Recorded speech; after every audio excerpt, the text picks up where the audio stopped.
Time now for your forewarned weather with Chief Meteorologist Alana Brophy. All right, from one end of the state to the other, Chief Meteorologist Alana Brophy leaving us in the dark, so to speak, tonight, but all for a reason. Right, Alana?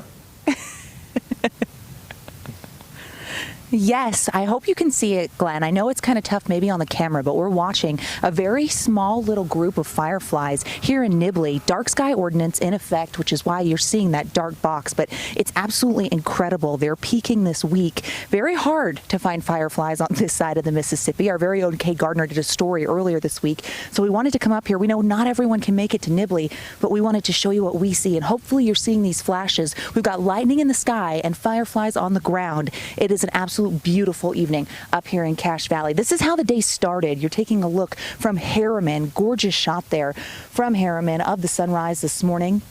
Matt actually caught that one and sent it to abc4.com. We've been tracking the storms that have been moving through, and as you take a look, that sunrise tells the story.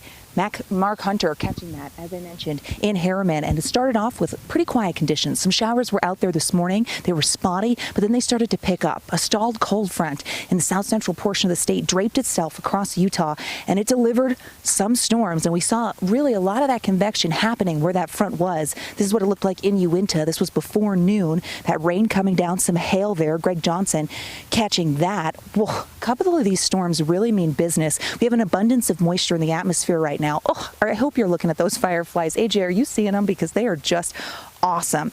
Yeah, these storms were on the move, and we knew that that was something that was going to happen today. Wasatch Front saw scattered activity, but then things started to change as we made it to the afternoon. Satellite radar shows you exactly where we're dealing with lightning. The development in the West Desert is now pushing into Utah, Salt Lake, and Davis County. Nocturnal storms are on the way. Topped out at 79 degrees in Salt Lake, and it's the middle of June. How beautiful. 91 for the high in St. George. Right now we've got 60s along the Wasatch Front, 64 in Logan, 81 in Washington County. Overall, pretty nice. Into tomorrow, that storm threat, it's going to be a general run. And as you can see, it really encompasses the entire state. The severe weather alerts, we're going to keep an eye on central, eastern, and southern Utah with widespread thunderstorms, heavy rain, gusty winds. These are slow movers, so flash flood potential is on the rise and out there. The Futurecast shows you the storms overnight, which you just saw.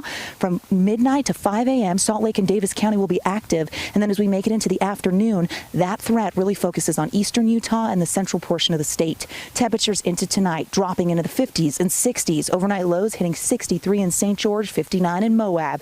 Daytime highs tomorrow below average. 73 in Salt Lake. That's running 10 degrees below the norm. Fireflies just excited about those temperatures. Hey, I get it. 70s and stormy for the Wasatch Front tomorrow. 60s and stormy for the Wasatch back. So we know scattered potential will be back. The northern Wasatch Front should dry out fairly quickly, but that's going to be a different story for central Utah, eastern Utah, and down south. St. George 7-day showing those 90s, turning to 80s, and the winds picking up on Father's Day. Here's a look at the Wasatch Front. Those 70s turn to 80s, and we get the winds cranking on Sunday. Now, a drier pattern's around the corner. Our next system is going to be a cold one to our north, and that's why our daytime high will hit 68 on Tuesday in Salt Lake City.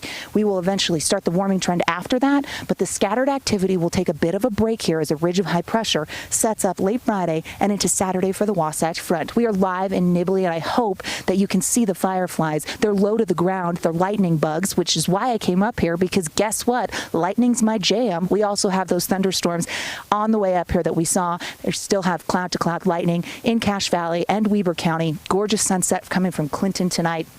All in all, it's been an unsettled evening, but an absolutely beautiful one live in Nibley. Glenn, I'm going to send it back to you. All right, appreciate that.